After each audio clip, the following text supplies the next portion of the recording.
pour une fois se déroule dans ces murs parce que Jean Vanier rassemble beaucoup de monde. Il fallait une salle à la hauteur. Cette conférence organisée par l'eau vive est une conférence qui clôt un cycle de 2 ans sur le thème « Deviens ce que tu es ». 2 ans de conférences pendant lesquelles on s'est intéressé au terme « devenir » avec François Heuvet, puis « transmettre » avec des conférences de Colette Nismazur, puis des gens travaillant dans les médias. Et enfin cette année, cet adage de Saint-Augustin, « Deviens ce que tu es », on l'a décliné dans l'homme au milieu de sa terre, dont il est responsable grâce à la dernière encyclique du pape François.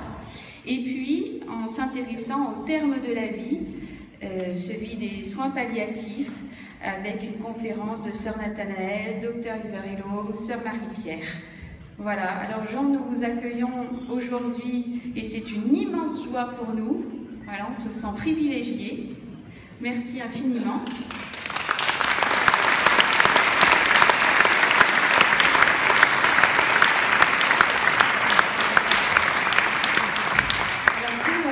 Pour rappeler à quelques-uns, puisque beaucoup d'entre nous ici vous connaissons, mais d'autres plus jeunes ne vous connaissent pas. Alors Jean, vous êtes né en 1928, vous êtes le 4e d'une famille de 5 enfants de nationalité canadienne. Vous avez vécu votre enfance en Angleterre, votre père était diplomate, puis vous êtes rentré à l'armée avant d'en démissionner pour étudier la philosophie et la théologie. Vous rencontrez alors le père Thomas Philippe, qui accueille une trentaine d'hommes avec un handicap mental, et vous vous intéressez dès lors à la question de l'accueil des personnes avec un handicap mental. Mais c'est en 1964 que vous faites la rencontre qui va bouleverser votre vie, en allant dans l'asile psychiatrique de Saint-Jean-les-Deux-Jumeaux, en banlieue parisienne, où vous faites la connaissance de Raphaël et Philippe, ayant un handicap mental. Et ces personnes vous bouleversent parce qu'elles vous disent d'elles-mêmes et aussi de la difficulté de vivre dans notre monde. Touchés par leur détresse, vous décidez de vivre avec eux. Et vous achetez alors une petite maison à Trolly pour les accueillir, un lieu que vous baptisez l'Arche, en référence à l'Arche de Noé. Et pour tous les 3, c'est le début d'une vie nouvelle, radicalement différente de tout ce que vous connaissiez jusque-là. C'est aussi le début d'une aventure humaine hors du commun, car dès l'année suivante, de nouveaux lieux de vie voient le jour. Vous faites alors appel aux bonnes volontés pour vous accompagner dans votre tâche, des jeunes qui font le choix de vivre avec des personnes avec un handicap mental, et c'est là que la communauté de l'Arche naît. Elle naît en France, mais elle naît également à l'étranger, en Amérique du Nord en 1969, en Inde en 1970, en Côte d'Ivoire en 1974. Et dès 1970, vous animez des conférences, des retraites dans le monde entier pour parler de l'expérience de l'Arche, notamment à des jeunes. En 1971, au cours d'un pèlerinage à Lourdes, qui réunissait 12 000 personnes ayant une déficience intellectuelle, leurs amis et leurs parents, vous fondez avec Marie-Hélène Mathieu Foi et Lumière, dont certains parmi eux sont ici aujourd'hui. Voilà. Alors Jean, merci. Jean, apprenez-nous à vivre, à aimer comme on le vit à l'Arche, dans la joie, l'amour. Apprenez-nous à devenir toujours plus qui nous sommes. Merci. Pour ceux qui le veulent, une feuille vous a été distribuée. À l'Arche, on aime la joie, on aime la musique. Et donc je vous propose de prendre le chant numéro 3.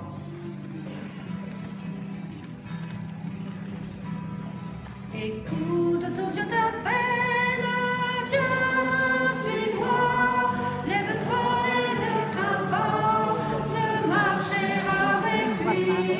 Il est ton chemin de vie, la route de ta joie. Il est ton chemin de vie, la route de ta joie. Accueille le Christ, il est ton sauveur. La vie que l'ouvert dans l'abondance. Bonjour. Bonjour, vous êtes là? Alors merci de m'aider à devenir ce que je suis. Parce que c'est la grande question. Et pourquoi je suis né? Quelle est ma mission? Chacun de nous. C'est vrai que je suis maintenant depuis 52 ans à l'âge, avec des gens parfois très fragiles, quelquefois des gens un peu plus forts, mais qui portent leur fragilité. C'est vrai que j'ai beaucoup appris. Pour ce que je suis,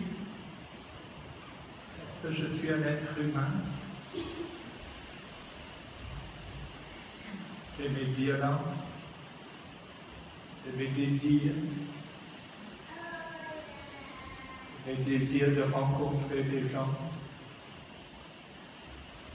C'est en vivant à l'âge que j'ai découvert beaucoup de la tendresse, découvert la violence, découvert des angoisses. Je suis. Je vais vous parler de quelqu'un pour vous aider à situer un peu ce que nous sommes. Je vais vous parler de quelqu'un qu'on a accueilli il y a longtemps, de fait 73. Et elle avait 40 ans à cette époque. Elle s'appelait Pauline. Elle était hémiplégique, paralysée, jambe paralysée, épileptique. Tombé. Et ce qui l'a caractérisé, c'était sa violence.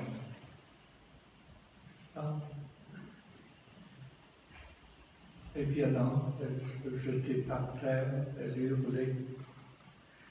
C'est pas très facile quand on vit dans une petite maison, par exemple, dans la communauté, nous avons 12 foyers, nous nous accueillons des gens comme Loïc. Sur le foyer Lumière, Loïc est toujours avec nous. Loïc est le petit fondateur de foyer Lumière. Et puis des Pauline et d'autres.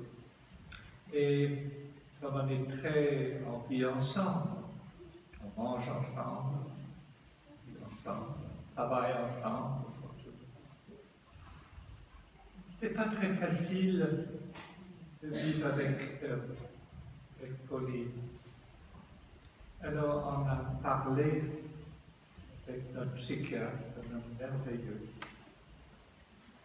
Il a dit, vous savez, Pauline, elle a vécu 40 ans d'humiliation. 40 ans d'humiliation. Sa famille n'était pas contente de son handicap. Aurait voulu un bel enfant. À l'école, elle était méprisée. On se moquait d'elle dans la rue à cause de sa jambe paralysée.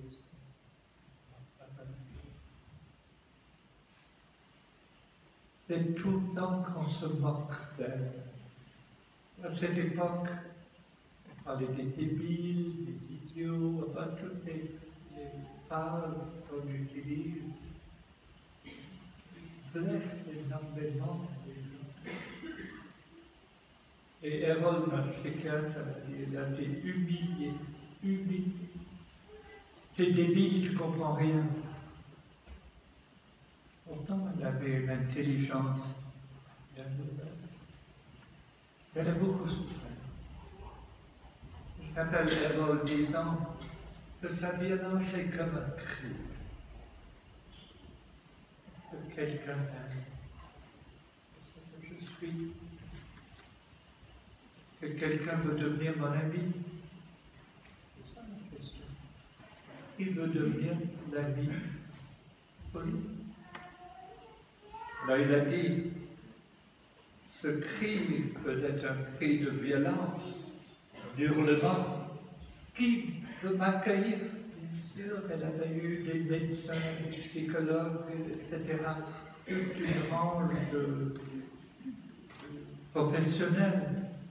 Et personne ne lui a dit, je suis content de vivre avec toi. Je suis content de vivre avec toi. C'est beau. Elle avait commencé à haïr son corps. De son corps, avec les fragilités, ça disait qu'elle était. Elle avait un handicap. C'était normal pour elle de haïr son corps. C'est pour ça qu'on se moquait d'elle, on appelait le débile, etc., tous les noms. Et personne n'a regardé comme un ami. Alors, Errol, notre psychiatre, disait tout ce qu'il faut, c'est devenir son ami. C'est ce qui est important. Alors, les assistants, quelquefois, viennent à l'âge pour faire du bien. C'est pas mauvais. Et faire du bien, on est un peu supérieur. Moi qui fais du bien. C'était pas ça que Pauline avait besoin. Elle avait besoin que quelqu'un lui dise, je suis content de vivre avec toi. Tu es plus belle que tu n'oses le croire. Au fond, on est plein dans la question, comment aider Pauline à devenir une femme âgée, elle est venue chez nous 40 ans, devenir une femme qui s'épanouit, qui découvre sa mission dans la vie, qui soit heureuse. Un chemin. Et même, je tenterais de dire, c'est un long chemin. Quand des gens ont été unis, quand on les a regardés de travers, à cause de leur histoire, à cause de leur rêve,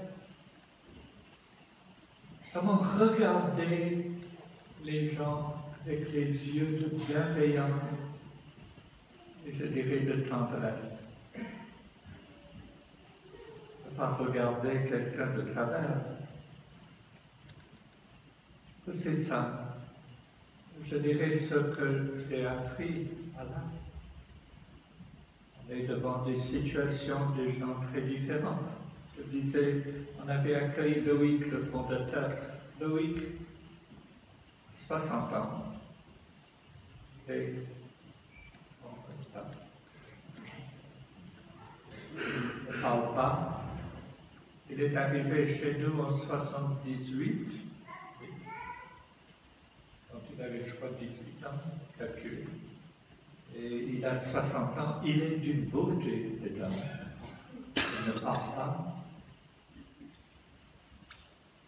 Il a un regard, parce qu'il sait, et celui devant lui l'aime et accepte ou non. Il a des antennes. Pour dire juste une petite histoire sur Loïc. Un de chez nous est allé à un baptême, ici à Paris quelque part, et puis le prêtre qui baptisait avait une façon de parler et d'être proche des personnes fragiles dans le coin. Et la personne qui était là est allée le voir disant, qui es-tu? Il avait une façon d'approcher les gens. Il a dit, vous savez, j'étais à l'âge il y a 20 ans et Loïc m'a transformé. C'est pas grave. Loïc m'a transformé. Moi, j'ai vécu avec Loïc. Évidemment, il n'y a pas de langage. Il ne comprend pas. On comprend des attitudes, il comprend. Je lui donnais le bain tous les matins, moi ou un autre de l'équipe.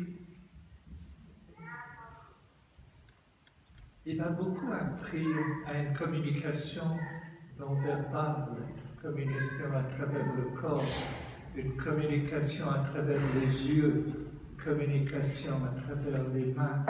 Enfin, on ne communique pas juste par la parole, c'est tout le corps qui parle.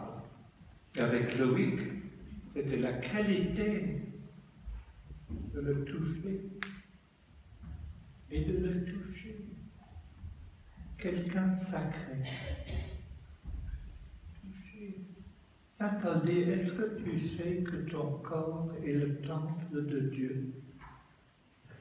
Que l'Esprit de Dieu habite en toi? Oui, les êtres sacrés, les enfants de Dieu. Donc communiquer avec eux, essayer de comprendre ce que Loïc aime, ce qu'il a besoin. C'est-à-dire d'être attentif à la façon dont il est. Peut-être attentif comme Pauline. Pauline n'aimait pas beaucoup de travail. Peut-être comme entre nous. Oui, il faut travailler pour gagner. Et elle n'aimait pas parce qu'elle avait un bras paralysé, donc les postes. Mais ce qu'elle aimait, c'était des chansons de Paris. Je ne vais pas commencer à chanter un vieux chanson parisien parce que vous les connaîtrez mieux que moi. Comme à Paris est une vieille vitre.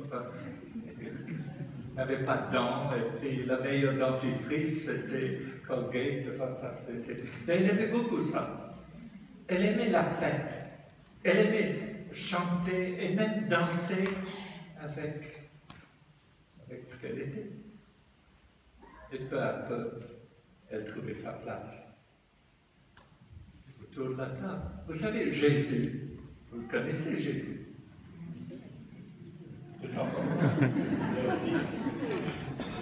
Mais vous savez, Jésus est étonnant.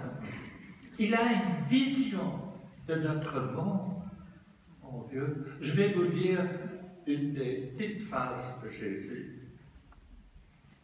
On va nous faire tous un peu coupables, mais enfin, ça ne fait rien. Jésus aime toucher comme on ne peut pas être toujours touché. Jésus dit, quand vous donnez un repas, n'invitez pas les membres de votre famille.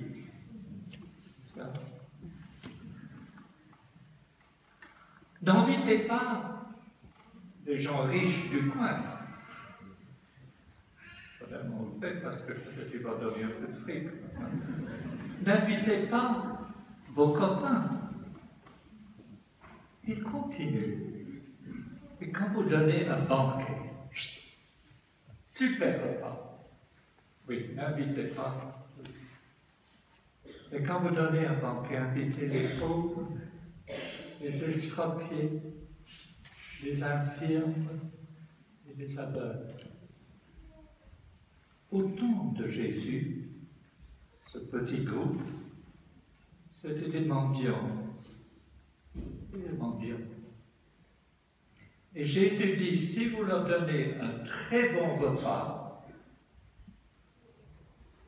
vous les invitez à votre table, vous êtes bien heureux. Ce n'est pas eux qui seront bien heureux parce qu'ils ont bien bouffé, mais si vous les invitez, vous, c'est une béatitude. La béatitude d'inviter à votre table des gens qui ont été rejetés et de les rencontrer. D'écouter leur histoire, les rencontres. C'est le mot-clé. Rencontre. Pour nous, c'était une question de rencontrer Louis. travers le corps, à travers le toucher, avec une intention très grande pour qu'il se croise dans la tête. Rencontrer Pauline. Je vais vous raconter une histoire, parce que ma vie est faite d'histoires et de rencontres. Il n'y a pas très longtemps, le responsable de l'Arche en Australie était chez nous. Elle m'a raconté cette histoire. Avant d'être à l'Arche, elle œuvrait auprès des gens dans la prostitution. Elle m'a raconté cette histoire. Un jour, elle était dans la parc de Sydney, un lieu de prostitution, et elle rencontre un homme mourant d'une surdose de drogue. Il est mort dans ses bras. Sa dernière parole, c'était « Tu as toujours voulu me changer, tu ne m'as jamais voulu me rencontrer. » Tu as toujours voulu me changer,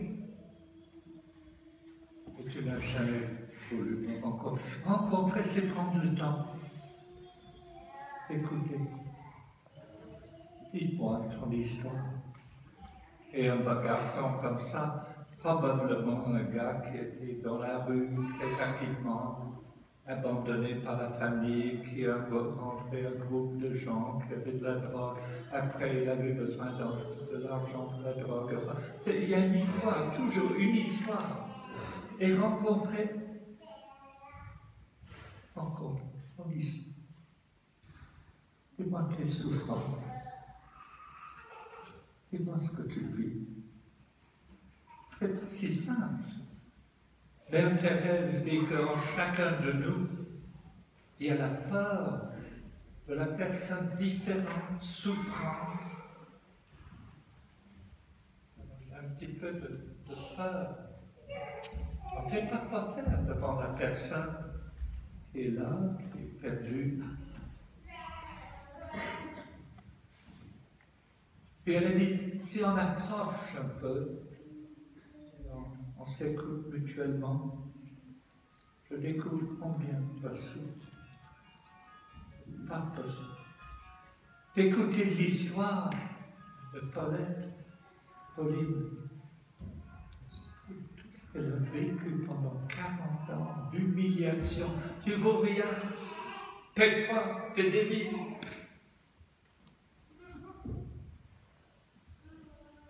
Oui. La Thérèse dit, ça prend du temps. Et quand on commence à se rencontrer, on commence à pleurer. On ne sait pas quoi faire. On ne sait pas quoi faire.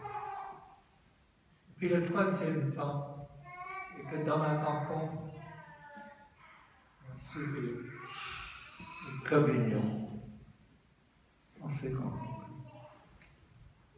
François d'Assise était un homme extraordinaire.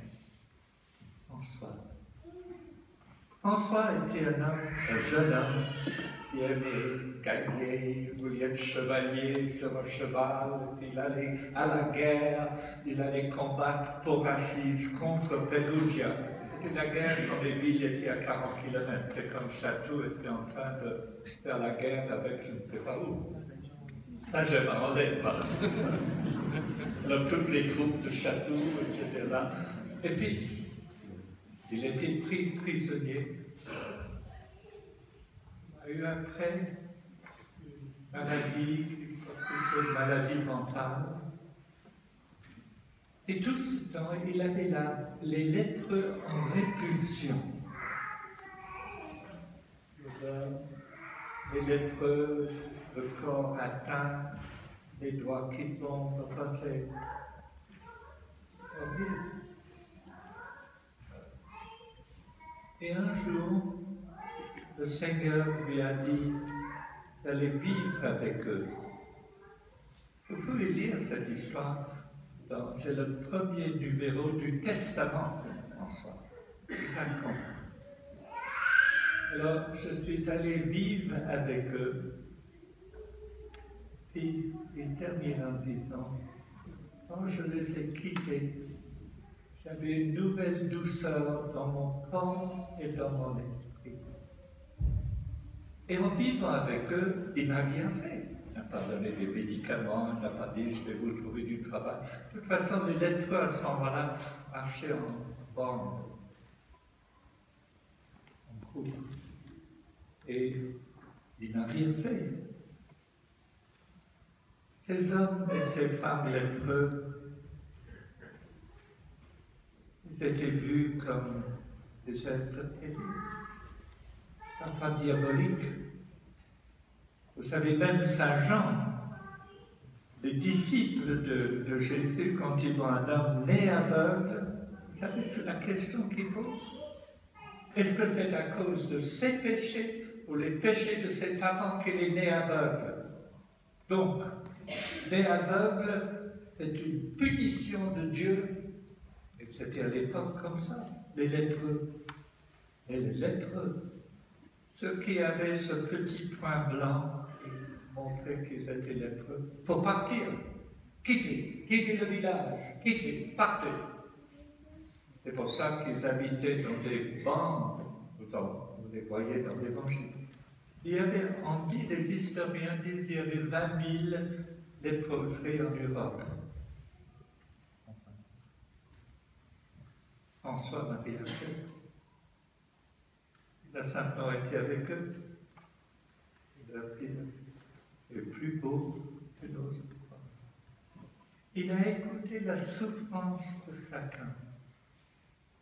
Il a dit à chacun, je suis content d'être avec toi. Alors François était changé. Il dit, quand je suis parti, il y avait une nouvelle douceur dans mon corps et dans mon esprit.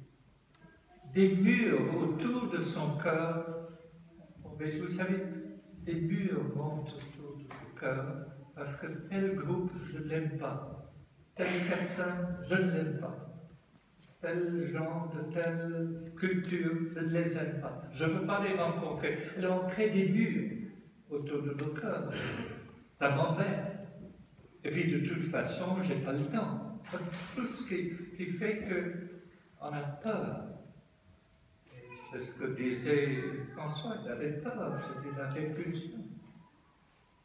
Et quand il a vécu avec eux, quand il a vu que c'était des hommes et des femmes extraordinaires, oui, qui ont souffert. Oui, il y avait des éléments de souffrance. Oui, il y avait la colère. Oui, il y avait tout ça. C'était tout ça. Mais il a passé du temps. Il les a regardés avec les yeux de Jésus. On voit les gens avec les yeux de Jésus. Que voir en chaque personne un enfant de mon Père. Comment regarder les gens avec tendresse. Comment écouter les gens avec tendresse. Sans juger, sans condamner. Et je t'écoute parce que tu es une personne humaine.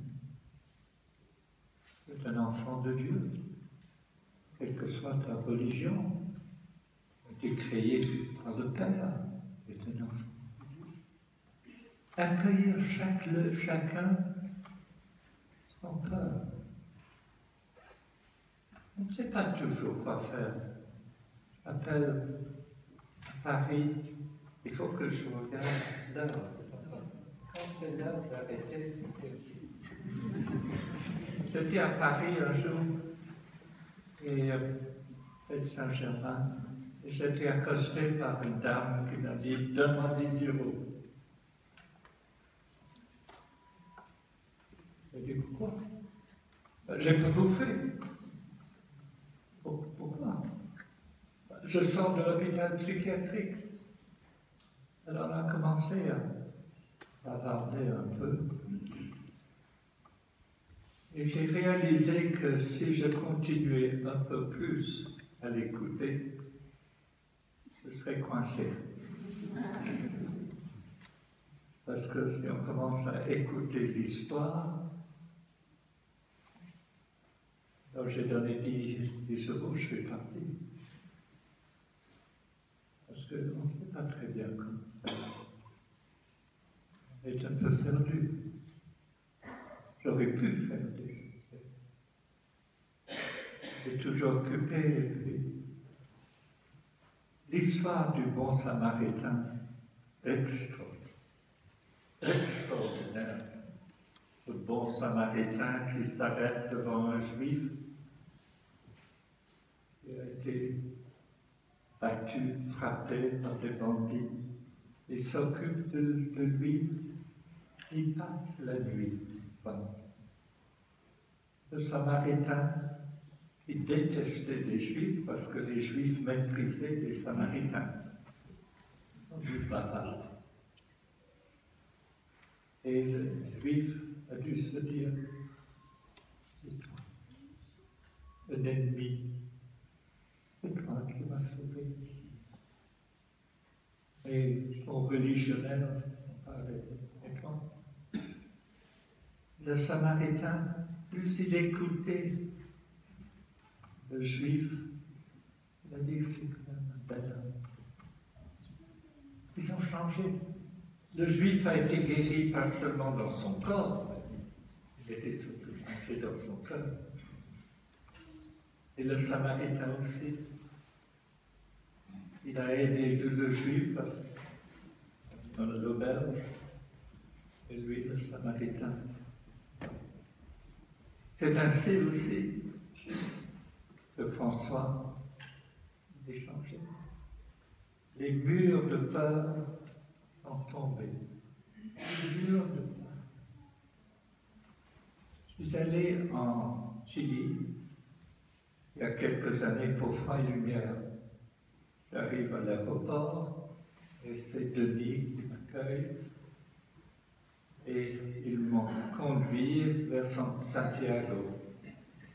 Et à un moment, il ralentit et à gauche, toutes les banlieues de Santiago, les bidonvilles, pardon, tous les bidonvilles de Santiago. À droite, les maisons aisées, protégées par la police et les militaires. Là, personne ne traverse ces trous.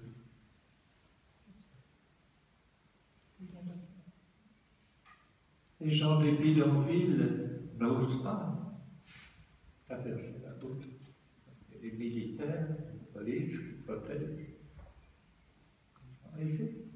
Les gens aisés ont peur parce que dans le bidonville, la violence.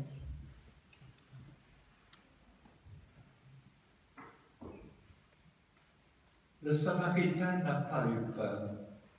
C'était une sorte de mouvement de l'Esprit Saint et qui s'est arrêté et il a soigné le Juif. C'est pas facile de traverser la route toute seule. Qui sera la personne qui oserait traverser la route? Et en communauté. Qui aurait osé accueillir Pauline? Il faut être en communauté, il faut être ensemble. C'est là le secret, une communauté. Un groupe d'hommes et de femmes qui s'unissent, qui s'aiment pour une même mission pour accueillir ceux qui, comme Pauline, ont été mis de côté, etc. Pour les aider à se mettre debout. Et une communauté avec des gens très différents. Pour œuvrer dans notre monde qui est coupé par des grandes divisions. J'entends souvent les larmes du pape. Nous avons beaucoup de chance. Papa Francesco. Parce qu'il est blessé par les divisions. L'œuvre, c'est œuvrer pour l'unité, œuvrer pour que les gens se rencontrent, œuvrer chacun avec ses dons, des dons professionnels, des dons du cœur, des dons de tout cela. Chacun a des dons, créer communauté. pour qu'on puisse se regarder, se rencontrer, dire son histoire. Dis-moi ton histoire.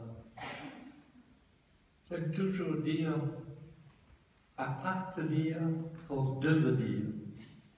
Devenir soi-même et appartenir.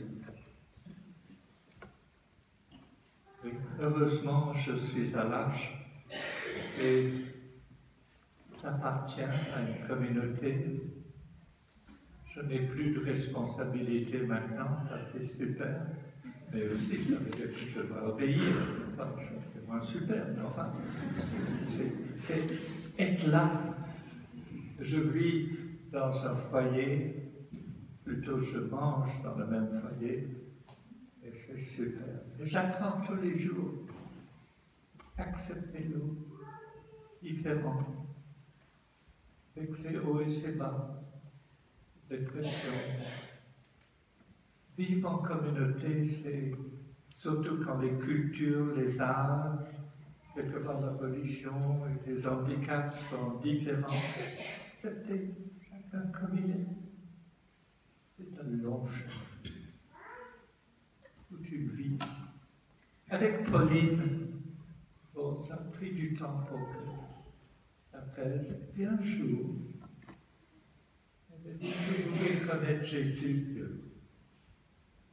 Je ne connaissais pas Jésus, elle n'avait pas été baptisée, mais même dans la communauté, on parle de Jésus. Elle a été baptisée. Ça, c'était très joli. Savoir que Jésus, et qu'elle était importante, et qu'elle pouvait prier, qu'elle avait une mission. Ça, c'est super. Donc, dans sa famille, ça n'allait pas bien. À l'âge, oui, elle a commencé à changer. Les assistants commençaient à changer. Les assistants découvraient qu'il ne s'agit pas de faire des bonnes choses pour Pauline et de devenir son ami. Ça, c'est du temps. Écoutez. Bon, ça s'apaisait et puis, avec Jésus, beaucoup avancé. Un peu plus tard, elle est arrivée à 65 ans, quelque chose, son corps est devenu plus lourd pour ses jambes. Elle est en chaise roulante. Elle n'aimait pas ça. Elle perdait un peu d'autonomie. Il fallait toujours quelqu'un pour l'aider à se dévêtir, pour prendre la douche. Donc elle remontait des vieilles colères. Ça lui apprend du temps pour découvrir le mot magique. C'est le mot magique. J'ai besoin de lui. Je ne peux pas le faire. J'ai besoin. J'ai besoin de toi. C'est une prière à Jésus. J'ai besoin de toi parce que j'ai besoin. L'amour, c'est le fondement de toute communauté, de toute amitié. J'ai besoin de toi. J'ai besoin du Père curé. J'ai besoin, on a besoin des amis. C'est ça une communauté, de dire j'ai besoin de toi. Parce qu'on a une mission en commun. Donc petit à petit, Pauline découvrait qui elle était. La femme violente, humiliée à cause de ses fragilités, elle a découvert qu'elle était une femme aimée, qu'on était content d'elle, que c'était super de vivre avec elle. À la fin de sa vie, elle était à Lourdes, elle avait dit qu'elle avait très peur de mourir. Elle voulait mourir quand elle dormait. Et c'est ça ce qui s'est passé. À peine 2 ans après. Et puis, une fois, je suis allé chez elle dans son foyer où elle avait découvert le mot magique, j'ai besoin de toi. Et j'étais là dans le foyer, puis après j'étais à côté d'elle et on bavardait. Alors elle a vu que j'avais l'air un peu fatigué et elle a mis son bon bras sur ma tête. Elle a dit « pauvre vieux ». Combien de temps ça prend d'aller de la violence à temps? Comment découvrir qui je suis? C'est un long chemin. Découvrir qui je suis. Un enfant de Dieu. Que j'ai une mission. Pauline a découvert sa mission. D'aider à créer communauté. Ça prend du temps. Accepter qui elle est. Un enfant de Dieu. Et qu'elle peut faire des belles choses. Tout ça prend du temps. Ça demande des présences de gens aimants, ça demande des professionnels, ça demande tout ça, travaillant ensemble. C'est la grande chose. Découvrir qui je suis, c'est un peu découvrir ma mission aujourd'hui. Qu'est-ce que Dieu me demande? Un château, bien que ça a créé un peu, les gens n'étaient pas contents que je vienne à château.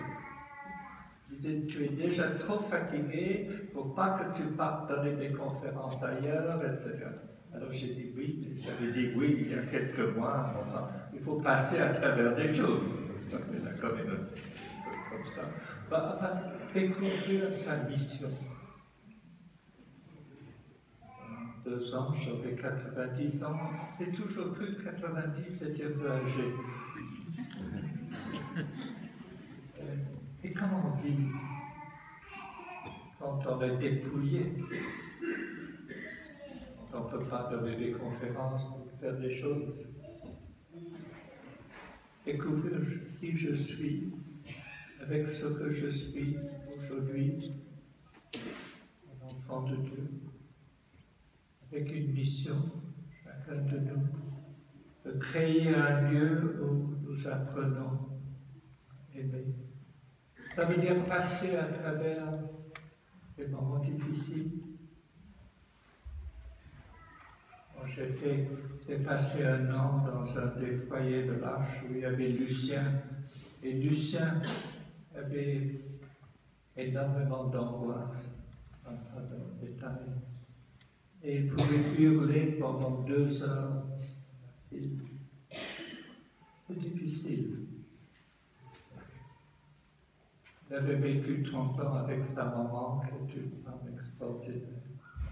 Lui avait un très lourd handicap psychique. Elle est tombée malade, elle devait partir à l'hôpital. Et lui ne pouvait pas vivre seul, il était allé dans un autre hôpital. Et puis finalement, il est venu à l'Arche. Et je trouvais très difficile d'être avec lui parce que ses angoisses et ses cris avaient mes angoisses et mes cris. L'angoisse vient quand on est dans des situations impossibles. On ne sait pas quoi faire. On se sent perdu et naissent en soi de choses comme des colères. Et heureusement, je vis en communauté et puis j'ai beaucoup appris. J'ai appris, oui, le don de Dieu, l'amour, la tendresse. Et aussi, j'ai découvert les luttes, les angoisses, les violences qui sont en moi. Quelquefois, quand je parle avec des gens qui me disent qu'ils ont beaucoup d'angoisse, c'est super. Je veux dire que tu es humain.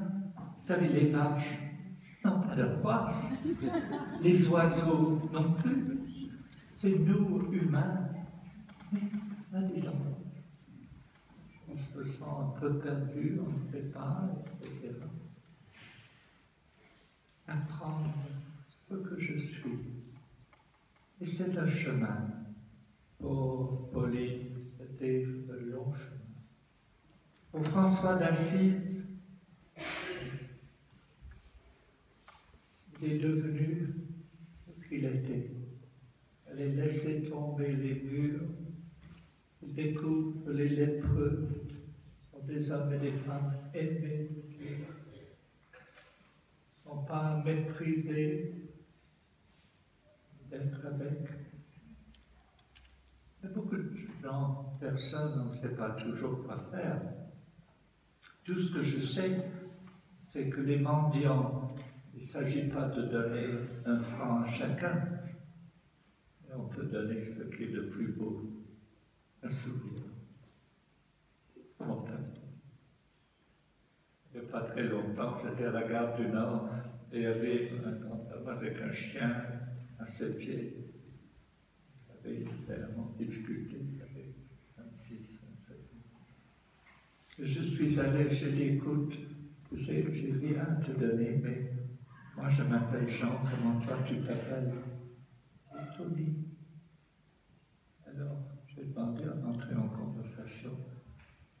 Et j'ai répété, j'ai dit, Tony, pardon, j'ai rien à te donner. Alors il m'a regardé avec un sourire. Il a dit, tu sais, je suis là depuis 5 heures et personne n'a voulu me regarder. Il a dit merci. Oui, qu'il était super. Si j'avais accosté quelqu'un qui allait prendre le train et j'avais dit, monsieur, moi je m'appelle Jean, comment vas-tu? Mais Tony était là, le mendiant attend. C'est ça ce qui est beau, il attend. Et il attend, oui, il attend le frites, oui, ça va pas. Mais attends, il attend surtout un regard. Il ne veut rien attendre. Et tu es mon frère. Tu es ma sœur. Tu es de l'être humain, comme moi. Et on fait partie de la même grande famille humaine. Devenir soi-même, c'est découvrir ça. On fait partie, je suis une personne, un enfant de Dieu, je fais partie d'une grande famille humaine. Et c'est super. Il n'y a pas longtemps, je vais finir avec cette petite histoire. Lita Bassett, qui est un psychologue suisse, est pour nous parler de la bienveillance. On regarde avec bienveillance. Comment regarder sans jugement, sans condamnation. Quelqu'un a dit, mais comment est-ce que tu pourrais regarder un djihadiste avec bienveillance? On a simplement dit, est-ce que tu pries pour eux? Ce sont des pauvres êtres. Priez. Eux aussi. Des êtres humains, des enfants de Dieu. Chacun avec leur pauvreté. Enfin, merci d'avoir écouté jusqu'au bout sans avoir jeté des tomates ou des choses comme ça. Je ne sais pas si oui, oui, oui.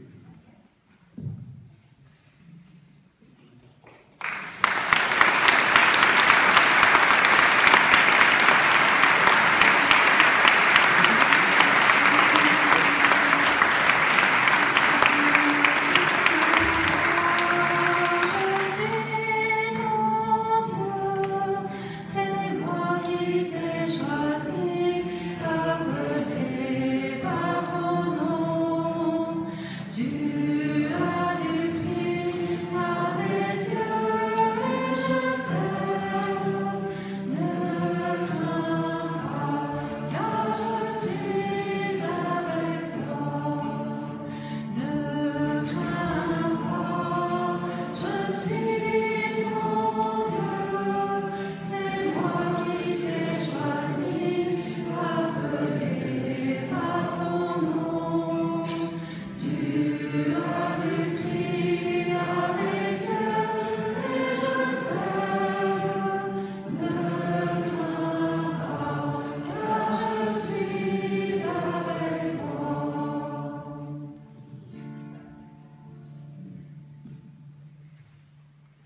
Alors je vais passer s'il y en a qui ont des questions.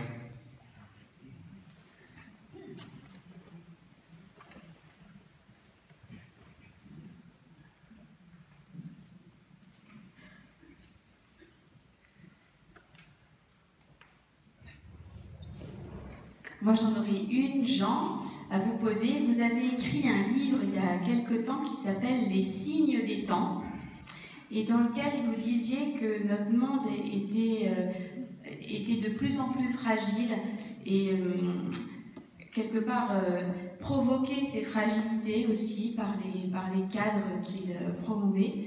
Et je voulais vous demander si vous pouviez nous expliquer cela, nous disant en quoi finalement ces fragilités pouvaient être une force et pouvaient nous faire avancer. Bonne question. Comment vivre avec humanité? Vous savez, quand on est né tout petit, petit bébé, on sort du sein de maman où on a eu le logement de nourriture gratuit, et puis on sort, et puis le monde infini, d'air. Alors l'angoisse, j'entends le bébé qui sort du sein, il y a le cri, les poumons doivent. Et puis, qu'est-ce qu'il reçoit? C'est les bras de maman. Ça, c'est super. Comme tu es. Et puis l'amour, c'est à travers le corps. Et puis on fait guili guili guili, et puis on se regarde, et puis on rit, et puis etc. Il t'écoute. Et toute notre vie, jusqu'à ce que la dernière fragilité, durant tout ce temps, j'ai besoin de toi. Il y a cette période où on croit qu'on est quelqu'un, qu'on a des responsabilités, on est tous toujours faibles, fragiles, je me trompe, on me critique, je perds ma place, il y a des pertes. La fragilité fait toujours que je tourne vers l'autre. Je dis, j'ai besoin de toi. J'ai besoin de toi, Jésus. J'ai besoin de la communauté chrétienne, j'ai besoin d'une communauté, j'ai besoin de soutien, j'ai besoin. Donc la fragilité devient un cri, non pas une honte, mais un cri. Un cri pour la communauté, un cri de soutien. Notre monde devient un monde très dangereux. Il n'y a pas besoin. C'est-à-dire que le 13 novembre, quand j'ai entendu ce qui s'est passé, j'entendais un cri, parce que immédiatement, qu'est-ce que Jésus? Qu'est-ce que Jésus? Ne pas avoir peur, ne pas avoir ceci. Bien sûr, on entre dans un monde de plus en plus fragile. Des centaines de mille de réfugiés, des immigrants. Enfin, on est tous fragilisés, on ne sait pas, 10 000 personnes que ça se réduit à Calais. Qu'est-ce qu'on fait? On se sent paumé devant toutes les souffrances, on est perdu. Qu'est-ce qu'il... La vulnérabilité, ça m'aide, j'ai besoin. J'ai besoin peut-être d'un groupe de gens qui parlent, qui partagent avec nos insécurités, de nos peurs, notre espérance. Jésus est notre paix, des deux peuples il n'en a fait qu'un, détruisant la barrière qui les séparait. Jésus est celui qui rapproche les gens. Et le pape François dit, va dans les périphéries, rencontrez les gens plus pauvres et ils vous évangéliseraient et ils vous appellent à connaître leur sagesse, la sagesse des pauvres, comme les lettrés ont appris des choses à François. Donc, c'est un cri. La faiblesse, c'est un cri, mais pas un cri de honte, non pas un cri de peur, non pas un cri d'insécurité, mais un cri qui dit « j'ai besoin ». Et puis on va réfléchir. Besoin de Il y a trop de gens qui se sentent seuls. Donc il faut créer des groupes et réfléchir, être ensemble. Tout ce qui s'est passé et se passera devient un cri. Qu'est-ce que toi tu veux, Jésus, pour que chacun de nous puissions devenir ce que nous sommes appelés à être, les enfants de Dieu, qui ont espérance en Jésus. D'autres questions?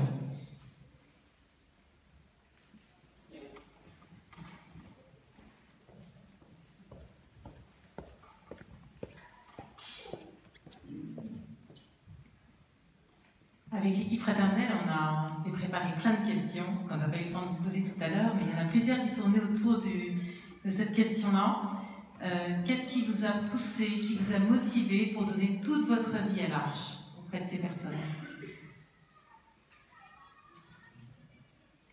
On a combien de temps? Oh, j'étais marin. Je suis entré dans la marine, j'étais jeune, j'avais 13 ans, 42. J'ai quitté la marine pour suivre Jésus, pour ce long chemin. Là où Jésus voulait que je sois. Et c'est vrai que j'ai découvert en 63, 64, le monde des personnes avec un handicap visitant des institutions. Et j'ai trouvé des choses douloureuses, des violences, des choses. Je ne sentais pas un appel d'entrer dans une institution. La seule chose que je pouvais faire avec l'aide des amis, etc., c'est d'accueillir 2 personnes. Et ça, c'était super. On a ri, on était heureux, eux, ils étaient ravis de sortir de l'institution. Moi, j'étais heureux d'être avec eux. Alors, parce qu'on était heureux, des gens sont venus aider, parce qu'on était tous heureux, d'autres sont venus aider, et puis cette marche a grandi. Et de fait, c'est un long chemin, sans planification, et des rencontres différentes, qui fait que je ne sais pas si j'ai donné toute ma vie. Je suis très heureux, en fait. Des gens comme Raphaël et Philippe, que toi tu as connus, Raphaël, c'est des gens super. Enfin, je suis très heureux dans le groupe. Et c'est super aussi, approchant l'âge un peu plus avancé, je continue dans le foyer. Et c'est super, on passe son temps à rigoler. Je trouve que souvent, les gens disent dans mon sont un peu sérieux. C'est pas rigole pas beaucoup. On est tous devant des problèmes. Qui va être celui que j'ai voté dans les primaires? Enfin, une sorte de problème bizarre politique. Je ne dis pas que ça, c'est pas important. Et ce qui est important, c'est d'avoir cette confiance en Jésus comme il est là, dans le lieu qui lui a donné. Merci. Enfin.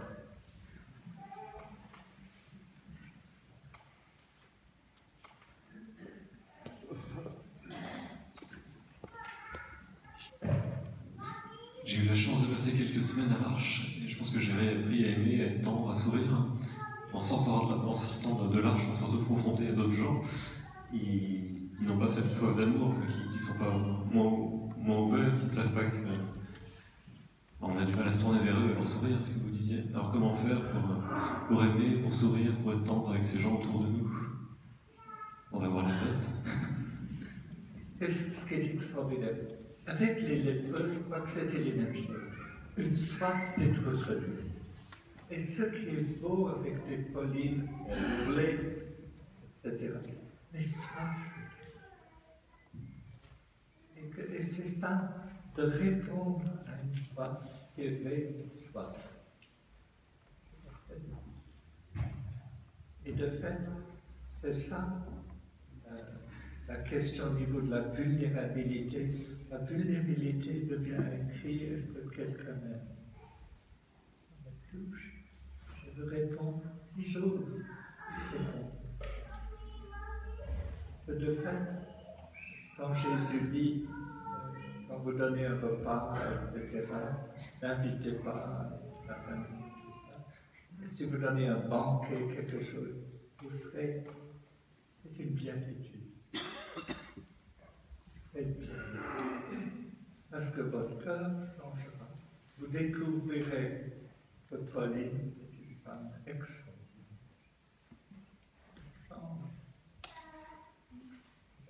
De vivre avec des gens qui ont été blackboulés et qui crient pour la rencontre. Je ne sais pas pourquoi tout le monde n'est pas dans J'ai évidemment des a priori là-dedans. Mais c'est vraiment une vie. Je vois les appartements maintenant à Paris. Je vous dis quelque chose à Paris. C'est les appartements à Paris. Maintenant, il y en a 19 où les personnes de la rue vivent avec des responsables, des volontaires. Ils viennent 2 fois par an. Retraite. Ce sont des gens de la rue. Il m'interrompait tout le temps dans cette conférence. Ici, personne ne m'interrompt. Mais quand elle est avec eux, elle pose des questions. C'est de l'humain cru. Sans beaucoup de trucs dans la tête. C'est de l'humain cru. C'est du cri, c'est de ceci. Quelquefois, je me demande de demander. Parce que quand j'ai approché les questions des angoisses, est-ce que vous avez quelquefois des angoisses? J'ai beaucoup d'angoisses. Qu'est-ce que tu fais quand tu es là? Je me mets au lit et je me cache sous les couvertures jusqu'à ce que ce soit fini. Je trouvais ça chouette. C'est-à-dire que vivre avec des gens qui crient pour l'affection, caché quelque part, c'est un cri pour Dieu.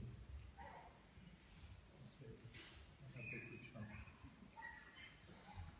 Enfin.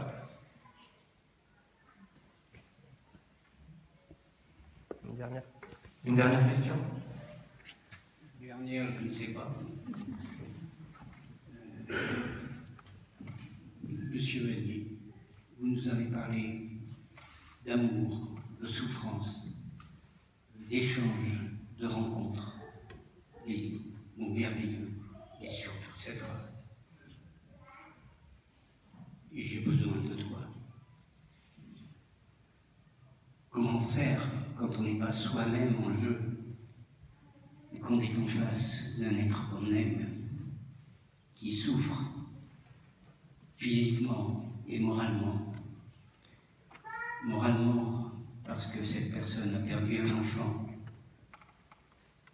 et que son chagrin semble inguérissable. Je voudrais savoir comment vous feriez pour aller à la rencontre de cette personne, pour pouvoir soulager son chagrin.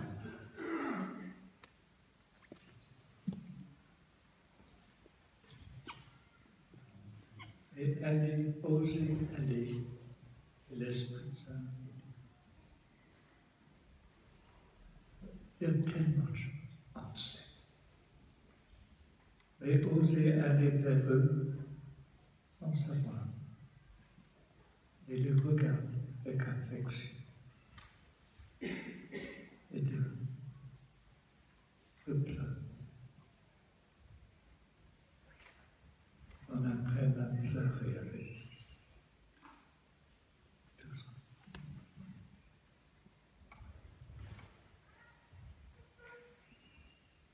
Et on ne sait pas. Peut-être Dieu sait.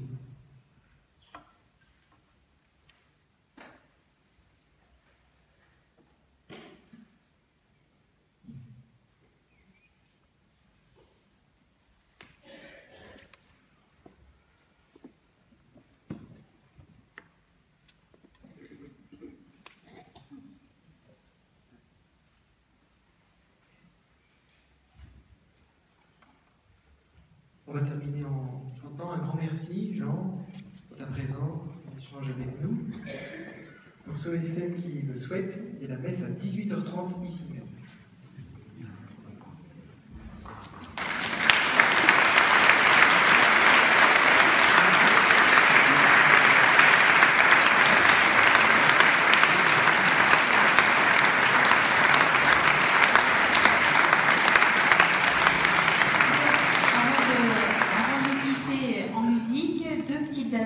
La première, c'est que des corbeilles vous invitant à participer à l'œuvre de l'Arche de Jean Vanier vous seront proposées à la sortie.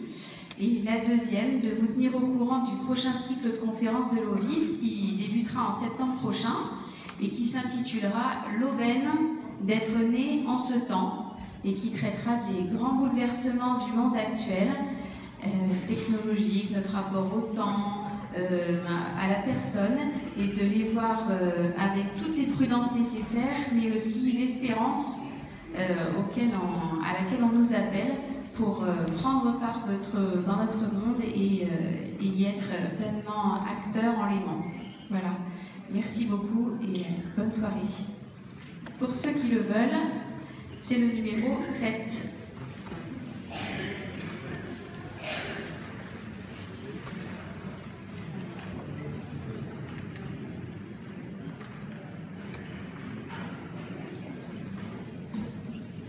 Jubilé, crié de joie. Je vais